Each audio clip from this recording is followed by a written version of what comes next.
अपना ज्ञान, तरह तरह के नाना प्रकार के पंथ चल रहे हैं, जिसकी वजह से हम सब एक से अनेक हो गए हैं। लेकिन अब हमने उसको जानना है जो सबका एक है, जो सबका एक यानी हमारा तुम्हारा अलग अलग नहीं है।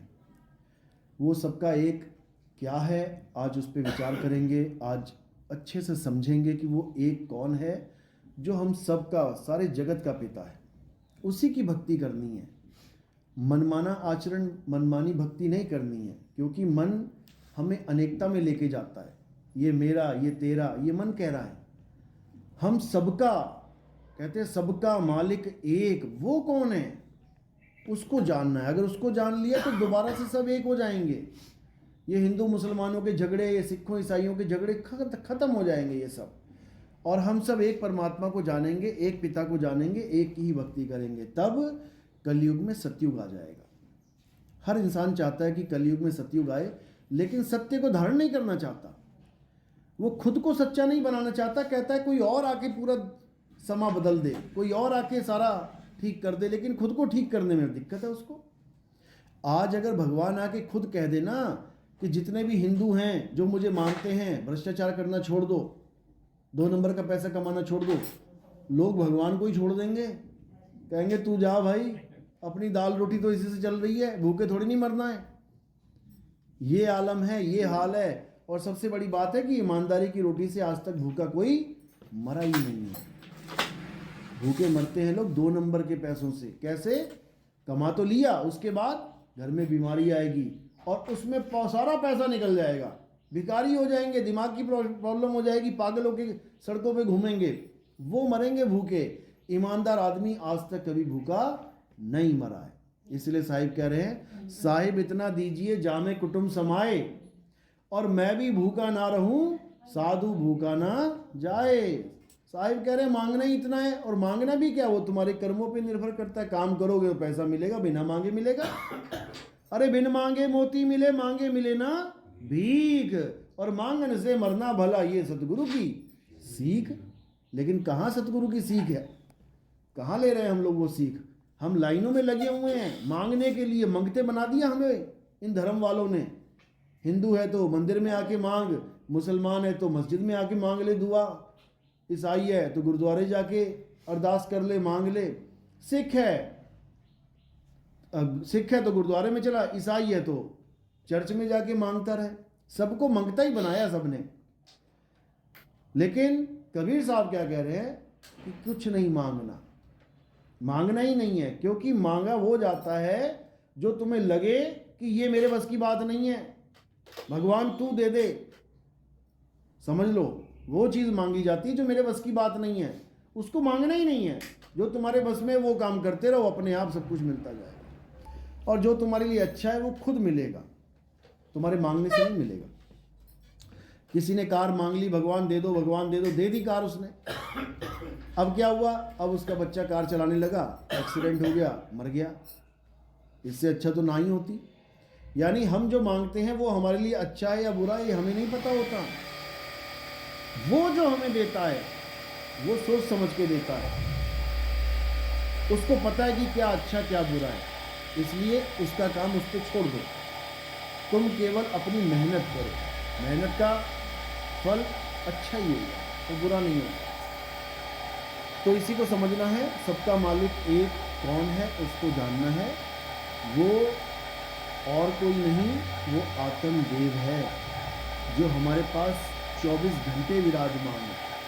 एक भी ऐसा समय नहीं है पूरे दिन में, एक भी ऐसा जीव नहीं है पूरे संसार में जिसके पास परमात्मा यानी आत्मदेव नहीं है। सबके पास है। एक भी ऐसा नहीं है जो भिखारी है। सब राजा हैं लेकिन भूले बैठे हैं अपने आप को, अपने मालिक को, इसलिए भिखारी बन के घूम रहे। रेत भी है, कछुए मछली भी हैं, और समुद्र में मोती भी हैं। अब जिसको मोती का भेद ही नहीं पता, वो मोती क्या होता है, वो कछुए पकड़ पकड़ के लेके आ रहा है, कह रहा है ये है मोती। वो मछलियां पकड़ के कह रहा है ये है मोती। वो रेता इकट्ठा करके कह रहा है ये है मोती, क्योंकि उसे मोती का नाम तो सुना है लेकिन उसका भेद नहीं पता, जानता नहीं है उसके बारे में। इसी प्रकार जब बोला जाता है कि परमात्मा घट घट में है, तो हमें ये घट दिखाई देने लग जाता है कि परमात्मा कहाँ है, इस घट में है। अब इस घट में क्या क्या है? हड्डी है, मांस है, खून है, लार है, आंसू हैं, पसीने हैं, खाल है, बाल है, फेफड़े हैं, गुर्दा है, किडनी है, श्वास है, नाभि है, और अंदर क्या है?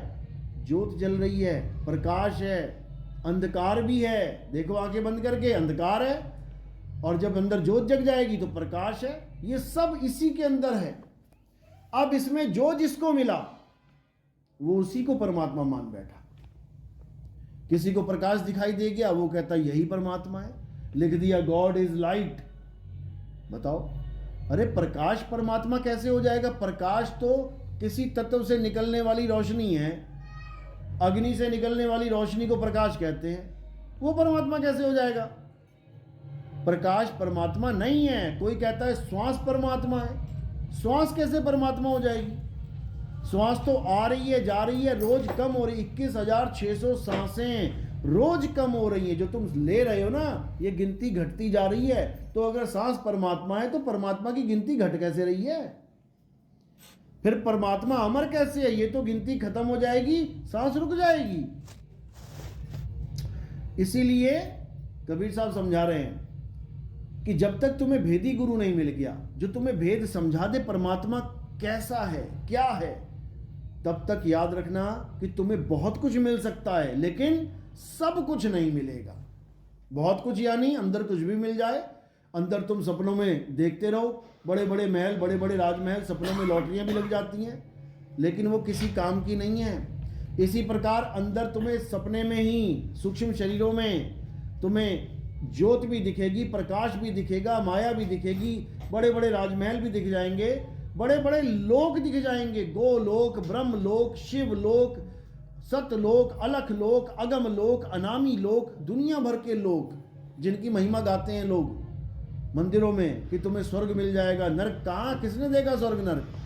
इसी में दिखाई देता है। जब तुम सपनों में किसी राजमहल में घूम रहे होते हो, वो स्वर्ग है। और जब तुम सपनों में मार खा रहे होते हो, नदियों में डूब रहे होते हो, वैतरणी नदी बताई गई है, डुबाया जाएगा उसमें तुम्हें, तब वो नरक है। सूक्ष्म शरीरों का ही खेल है।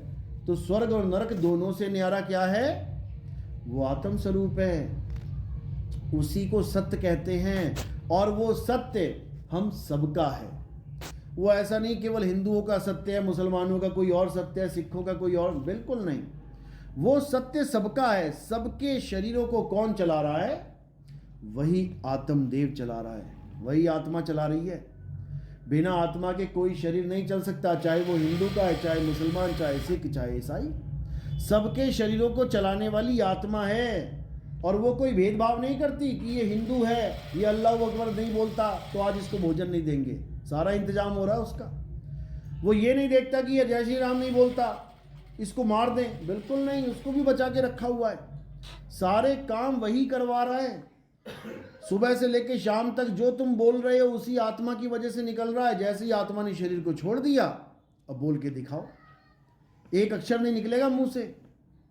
चाहे वो जय श्री राम हो, चाहे वो अल्लाह अकबर, चाहे वो वाहिगुरु, चाहे वो गॉड, कुछ भी बोलोगे, आत्मा की जरूरत है बोलने के लिए। तो आत्मा को तो जान नहीं रहे हैं, और आत्मा के द्वारा जो अक्षर पैदा हो रहे हैं उसको सत्य मान के बैठे हैं। राम नाम सत्य है। बताओ, अब राम नाम क्या है? रा मा, ये होठ कंठ जीभ से निकलने वाले दो अक्षरों को राम कहते हैं। जब ये अक्षर भी नहीं बने थे, जब काका गाका कोई खोज नहीं हुई थी, जब कोई अक्षर की खोज नहीं हुई थी, तब बताओ राम नाम कहाँ था? आज तो तुमने दुनिया भर के अक्षर बना दिए। गीता, वेद, पुराण, कुरान, भागवत सब लिख डाली अक्षरों से। जब ये अक्षर नहीं बने थे, तब राम नाम सत्य कैसे कहोगे? वो कौन सा राम है जो अक्षर बनने से पहले भी सत्य था, आज भी सत्य है, कल भी सत्य रहेगा? वो कौन सा राम है?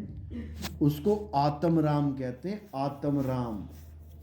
और कबीर साहब समझा रहे हैं, जब लगना चीनोगे आत्म, तब लगना मिली है परमात्म। तुम परमात्मा को डायरेक्ट ढूंढना चाहते हो, इसीलिए भटक रहे हो। परमात्मा को ढूंढने के लिए तुम कहाँ जा रहे हो? मंदिर, मस्जिद, गुरुद्वारे, चर्च, तीर्थ, मूर्त, भुइयाँ, भवानी, पता नहीं कहाँ कहाँ धक्के खा रहे हो।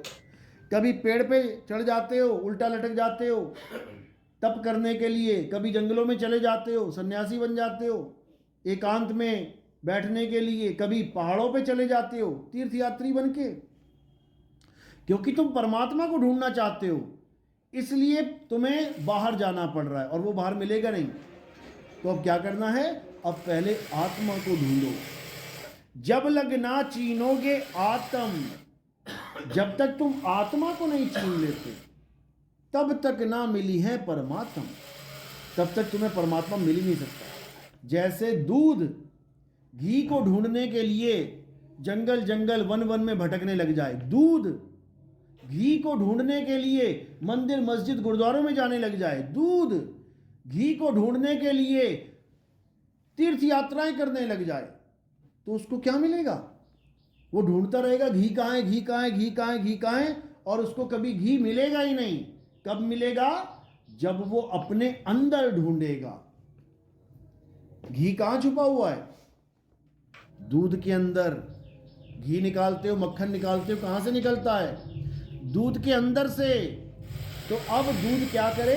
घी को ढूंढना छोड़ दे बाहर, और कहाँ ढूंढे? अपने अंदर।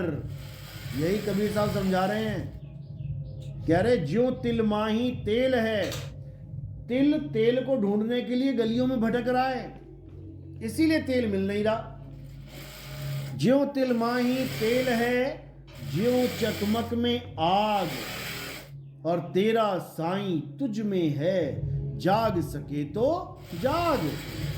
तेरा साईं बाहर नहीं है, तेरे अंदर है, लेकिन गलती से उसको काया के अंदर मत मान लेना। वो तुम्हारे अंदर है, काया के अंदर नहीं है, क्योंकि तुम काया हो ही नहीं। तुम काया नहीं हो। दिल मेरे अंदर है, मेरी जैकेट के अंदर नहीं है, ये मेरी काया है। काया के अंदर दिल नहीं है, मेरे अंदर दिल है। तो इसी प्रकार काया में परमात्मा नहीं है, इस शरीर में परमात्मा नहीं रहता। अगर इसमें परमात्मा रहता होता तो इस शरीर से गंदगी निकलती नहीं। देखो 9 द्वार है, 9 द्वारों से गंदगी निकल रही है, आंखों से, कान से, नाक से, मुंह से, नीचे गुदा द्वार से निकल रही गंदगी। परमात्मा का घर नहीं है। परमात्मा तो निर्मल है, जहां मल का कोई स्थान ही नहीं है। वो निर्मल स्थान पे बैठा हुआ है, जहां कोई गंदगी है ही नहीं। इसीलिए उसके लोक को सतलोक कहते हैं, लेकिन वो वाला सतलोक नहीं जहां लोग दूध की नदियां बहा रहे हैं, वो नहीं। जहां सोने के पहाड़ हैं वो सतलोक नहीं है। सतलोक है सत्य लोक, यानी सत्य क्या है? आत्मा ही सत्य है, आत्म देव ही सत्य है, आत्मा में लीन हो जाना ही सतलोक है। जब आत्मा में लीन, अभी कहां लीन हो? अभी काया में लीन हो। देखो काया के अंदर बैठे हुए हो, तो कहां हो? 3 लोक में। ये 3 लोक है। 3 लोक है देह में, रोम रोम में धाम, और बिन सतगुरु ना पाइए सार शब्द निज नाम। सार शब्द है शिखर पर, मूल ठिकाना सोए, और बिन सतगुरु पाए नहीं लाख कथे किनको। वो आत्म स्वरूप, वो सार शब्द शिखर पे है, और शिखर पे जाने के लिए क्या करना पड़ेगा? विहंगम चाल से हमें वहां पहुंचना पड़ेगा। विहंगम चाल यानी पक्षी की चाल, उसके अलावा और कोई रास्ता नहीं है। शब्द विहंगम चाल हमारी, कहे कबीर सतगुर दई तारी, खुले कपाट शब्द झनकारी, पिंड यंड के पार सो देश हमारा है, कर नैनो दीदार महल में प्यारा है। यही समझा रहे हैं। कह रहे हैं जब तुम अपने आप को जानोगे, तुम्हें ऐसा गुरु मिल जाएगा जो तुम्हें तुम्हारे स्वरूप का लखाव कर देगा। फिर अपने सारे ध्यान को अपने आप में स्थित कर लेना है, अपने सत्य स्वरूप में स्थित कर लेना है। और जैसे ही सत्य स्वरूप में स्थित हो जाओगे तो समझ लो पहुंच गए सतलोक। गीता अध्याय 3 17वां श्लोक यही बता रहा है। हे अर्जुन, जो अपनी आत्मा में रमण करता है, कहाँ रमण करता है? अपनी आत्मा में। जैसे घी रमण कर रहा है कहाँ पे? दूध में। ऐसे ही तुमने भी अपनी आत्मा में रमण करना है। हे अर्जुन, जो अपनी आत्मा में रमण करता है, जो अपनी आत्मा में तृप्त है, जो अपनी आत्मा में संतुष्ट है, उसके लिए कोई धार्मिक कर्म कर्तव्य लागू ही नहीं होता। उसको एक बार भी राम बोलने की जरूरत नहीं पड़ेगी कि मुंह से मैं राम भी बोलूं, बोलने की जरूरत नहीं पड़ेगी। उसे राम खुद मिल जाएगा घट में, क्योंकि घट घट में राम बैठा हुआ है। इसीलिए साहिब ने बोला माला फेरूं ना हरि भजूं, अरे मुख से कहूं ना राम और मेरा हरि मुझे भजे और मैं पाऊं विश्राम। कहते असली गुरु मिलेगा तो तुम्हें ये राम राम छुड़वा देगा तुम्हारी। जो तुम सोच रहे हो कि राम राम करके मुझे राम मिल जाएगा, छुड़वा देगा राम तुम्हारा। मुसलमान से अल्लाह अल्लाह छुड़वा देगा, सिख से वाहिगुरु वाहिगुरु जपना छुड़वा देगा, ईसाई से हालेलुया गॉड गॉड ईसु ईसु करना छुड़वा देगा। और क्या बताएगा तुम्हें? तुम्हारा आत्म स्वरूप बताएगा, वो आत्मा का ज्ञान बताएगा।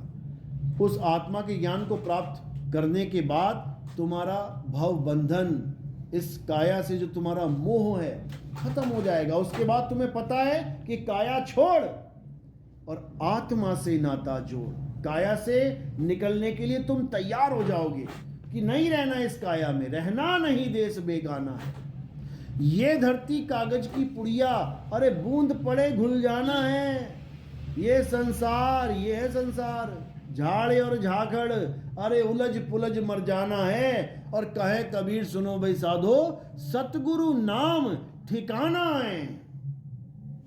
ठिकाना क्या है? सतगुरु का नाम ठिकाना है।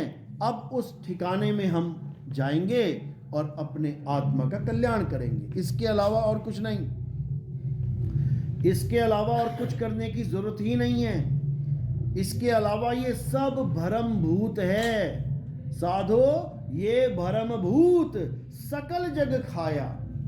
सारी दुनिया को इस भ्रम भूत ने खा लिया कि मैं राम राम जपूंगा तो मेरी मुक्ति होगी, मैं सोहंग सोहंग जपूंगा तो मेरी मुक्ति होगी, मैं वाहिगुरु वाहिगुरु करूंगा तो। अरे यही बंधन है, तुम्हारी मुक्ति नहीं हो रही है इसी कारण। तुम्हें प्यास लगी है, पानी पीना है, और तुम क्या कर रहे हो? पानी के नाम जप रहे हो। जल जल जल जल जल, वाटर वाटर, नीर नीर नीर, तोय तोय। यही बंधन है, यही गलती है जो तुम कर रहे हो। इसी गलती को सुधारना है तो क्या करना है? सोई गुरु पूरा कहावे, जो दो अक्षर का भेद बतावे, एक छुड़ावे। ये सारे नाम छुड़वा दिए जाएंगे। एक छुड़ावे एक लखावे, तब प्राणी निज घर को जावे। यानी ये 52 अक्षरी नाम छुड़वा दिए जाएंगे और आदि अक्षर नाम लखा दिया जाएगा, तब कल्याण होगा, नहीं तो नहीं हो सकता। चलो, किसी का कोई सवाल है? कोई नए भगत आए हैं, कुछ पूछना चाहते हैं? कोई सत्संग सुन रहे हैं आप? बहुत बढ़िया, समझ में आ रहा है सब? बहुत बढ़िया। और कोई किसी का सवाल है? माता की बलि का संकट रखा है। कहाँ पे माता की बलि चल रही है? गुड़गांव में वाली का। देखो, अगर माता को बकरा पसंद होता ना, बकरे की बलि, तो तुम्हें कहने की जरूरत नहीं थी, वो रातों रात सारे बकरे गायब कर देती। वो तुम्हारे बकरे का इंतजार ना करती कि भगत आएगा बकरा चढ़ाएगा। और जब हम चढ़ाई देते हैं, हम कुर्बान कर देते हैं कि बकरे की कुर्बानी कर दी, यानी भेंट चढ़ा दी माता को। जब माता को चढ़ा दी, तू क्यों खा रहा है? जब भेंट दे दी हमने, तो वो माता के लिए, माता ही मांग रही है ना, मांग तो माता रही है और खा तू रहा है। बता, बच्चा लड्डू मांग रहा है, ले बेटा ले जा। अब ये थोड़ी नहीं बेटा मुझे भी दे थोड़ा सा, अरे दे दिया जाने दे। तुम्हारे कुकर में कैसे जा रहा है वो बकरा? क्योंकि माता नहीं मांग रही है, ये मन मांग रहा है। ये मन कह रहा है बेटा माता को खुश करना है, बकरा ले आ, साथ में दारू भी ले आना। ये चलता है, यही अज्ञान है। तुम्हारे कर्म बंधनों को और मजबूत किया जा रहा है, और तगड़े से तुम्हारे बंध लगाए जा रहे हैं। बकरे का गला काटोगे, अपना कटाने के लिए आना पड़ेगा।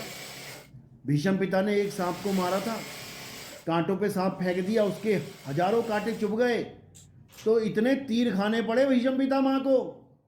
अर्जुन ने इतने तीर मारे, छेद ही छेद कर दिए शरीर में। एक सांप को गलती से मारने की ये सजा है, तो एक बकरे को जानबूझ के मारने की सजा कितनी होगी? सोचो। सांप तो हमारे किसी काम का भी नहीं है, बकरा बकरी तो काम के भी हैं, दूध पीते हैं बकरियों का। सांप का तो कोई दूध भी ना पीता, ना कोई अंडा खाता है सांप का। समझ लो, वो तो है भी विषैला, उसको तो मार के हम कह भी सकते हैं कि भैया मैंने अपनी जीवन की रक्षा के लिए सांप मारा, नहीं तो मुझे मार देता। अपनी सेफ्टी के लिए, आत्मरक्षा के लिए हम बहाना लगा सकते हैं सांप का। तो उसके लिए इतना भुगतान भुगतना पड़ा कि छेदों छेद हो गए सारे। तो सोचो, बकरी जिसका तुम दूध भी पी रहे हो, किसका दूध पीते हैं? माँ का दूध पीते हैं। नहीं पीते तो बताओ। तो बकरी भी माँ के ही समान है, जिसका दूध पियोगे माँ ही तो है, बहन का थोड़ी दूध पीते हो, या चाची का दूध पी रहे हो, या ताई का दूध पी रहे हो, किसका पी रहे हो? जब गाय को माँ मान लिया तो बकरी को माँ क्यों नहीं मान सकते भाई? वो भी तो किसी की माँ है। जब तुम बकरा बन जाओगे वही तुम्हारी अम्मा हो जाएगी, उसी का दूध पियोगे जा जाके। बछड़े के लिए उसकी गाय माँ है, कटड़े के लिए उसकी भैंस माँ है, बकरी के लिए उसकी बकरी माँ है। कुतिया का बच्चा बन गया तो कुतिया माँ है। माँ के तो सारे रूप हैं। जो बच्चा पैदा कर रही है वो माँ ही है, इसीलिए उसको जगत जननी बोला गया है। वो कुत्ते को भी पैदा कर रही है, वो हाथी को भी पैदा कर रही है, वो बिल्ली को, घोड़े को, ऊंट को, सबको पैदा कर रही है, सारे जगत को पैदा कर रही है। वो जगत जननी है। या तो कह दो कि बिना उसके कोई पैदा हो रहा है।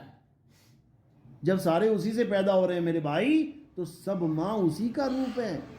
और तुम माँ को काट रहे हो। गाय के नाम पे तुम्हें मिर्ची लग जाती है, हाय गाय काट दी, हाय गाय। अरे बकरी भी तो किसी की माँ है, भैंस भी तो किसी की माँ है। उस माँ की कोई कदर नहीं, शर्म आनी चाहिए। तो इतना बुरा हाल है लोगों का कि क्या बताया जाए। इन चीज़ों को दिमाग से निकालो और भक्ति में आओ। परमात्मा आत्मा में विराजमान है, और आत्मा कभी किसी को काटने पीटने के लिए नहीं बोलती। क्यों? आत्मा कुछ खाती नहीं, आत्मदेव कुछ आहार करता ही नहीं है, आत्मदेव पानी पीता ही नहीं है।